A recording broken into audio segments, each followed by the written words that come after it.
They didn't forget us. They chose to. That's the sentence I kept folding in half while my 12-year-old sat beside me, cheeks reddening under a white sky. 3 hours earlier, we'd been told to catch up once her seasickness passed.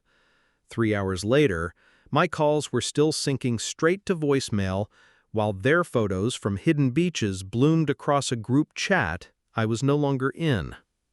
I'm Nora. I'm 36, a mother first, and lately a quick study in leverage. When I married Evan 3 years ago, I thought my daughter, Maya, would inherit a bigger circle.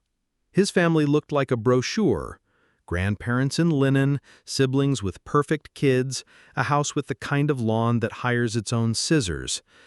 The welcome never reached us. They praised achievement like a currency and pretended Maya's didn't print.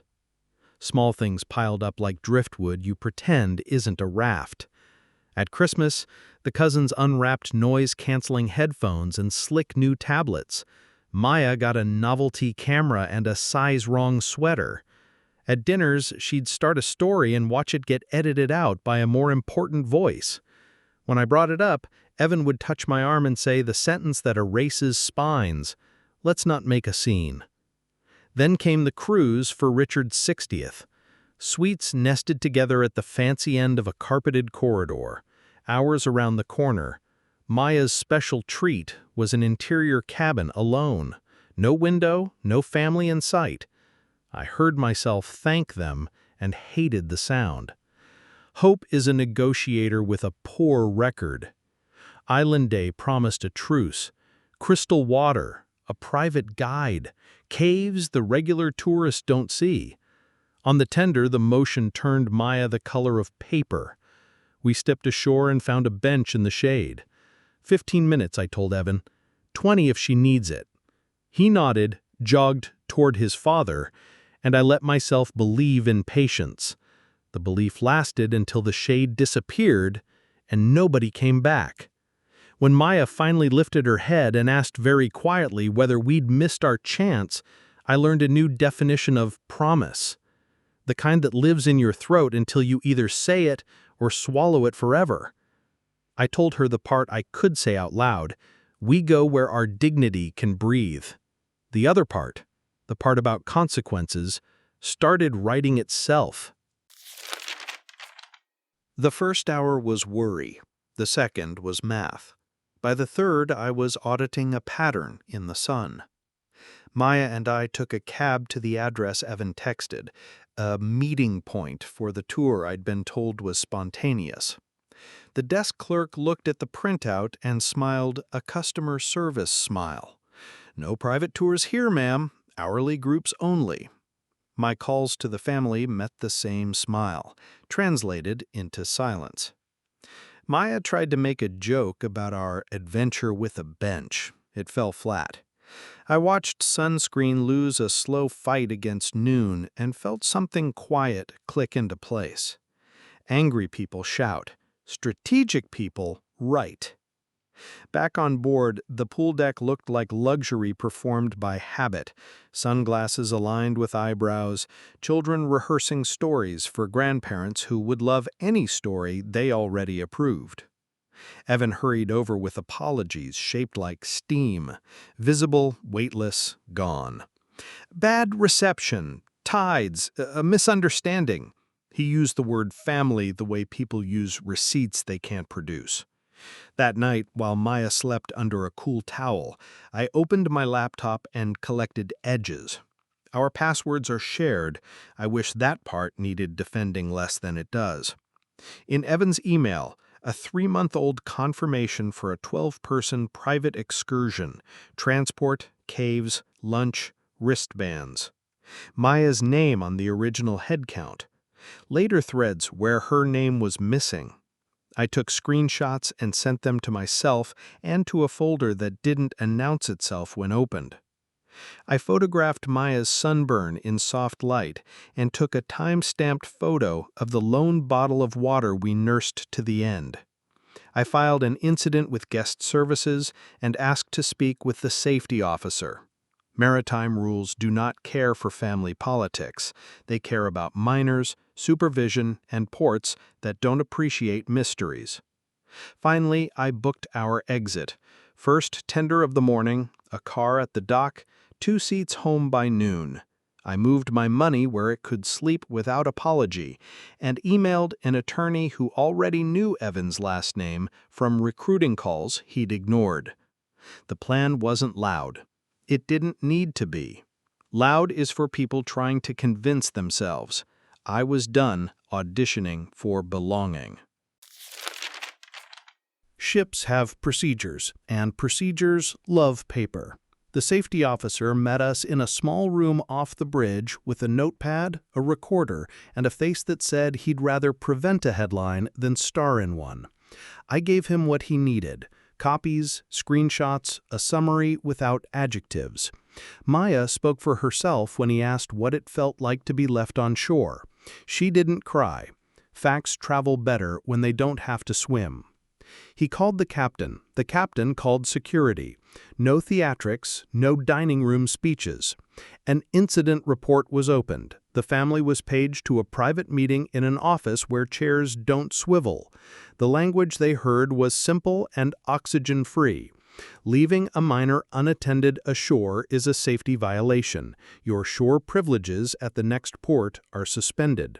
A formal notification will be sent to port authorities and to your travel insurer.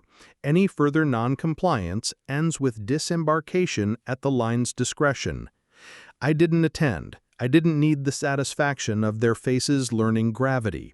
I asked one more thing instead. Document the report to my name and copy ship security with the file number. The safety officer slid a card across the table with the number written twice. At dawn, we moved through crew corridors that smell faintly of detergent and purpose. A staffer escorted us to the tender ahead of the crowd, the hull tapping the water like a metronome for new beginnings. Maya stared at the line where ocean meets sky and said she didn't feel sick anymore. I told her that's what happens when the boat you're on finally chooses you back. By 9, we were at the airport. By noon, we were untethered. My phone collected missed calls and messages full of words like misunderstanding, optics, and inappropriate. I answered none. You don't argue with a locked door. You move your things. Home is smaller than the house that came with Evan, but everything inside earns its place.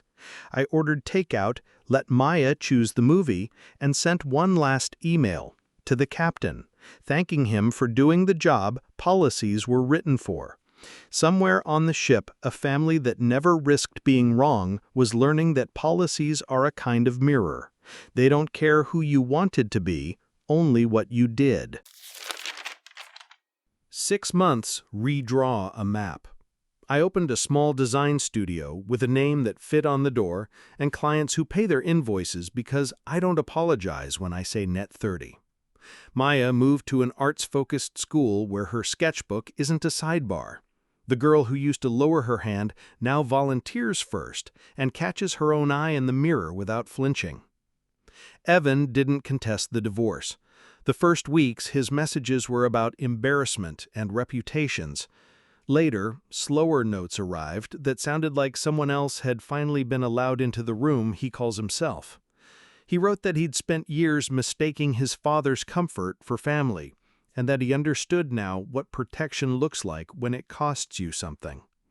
Insight is not the same as presence. Still, I read his words to Maya when she asked if he ever said sorry. She deserved the truth in both directions. Richard and Elaine hired a law firm that likes the word vigorous. They suggested we settle the misinterpretations privately. My attorney sent a neat packet: the excursion booking with Maya's name, the revision without it, the incident report number, and a brief note on mandatory reporting to Port Authority. Vigorous turned into practical. We directed any funds to a restricted education trust in Maya's name. No non-disclosure. Silence had done enough work in our house. At home, our furniture is an anthology of found things we chose together. Maya picked the color for her room, an audacious blue that would have given Elaine a new hobby: disapproval. On the first night with our new dining table, we ate noodles from paper cartons and made a rule. We keep receipts for joy, the same way we keep receipts for banks. Not to prove them to strangers, but to remember what we're owed and what we're not. People ask if I regret the mess. I regret the hours Maya waited under a sun that pretended not to notice her. I regret every time I let the phrase, "don't make a scene," shrink the room where my daughter stood.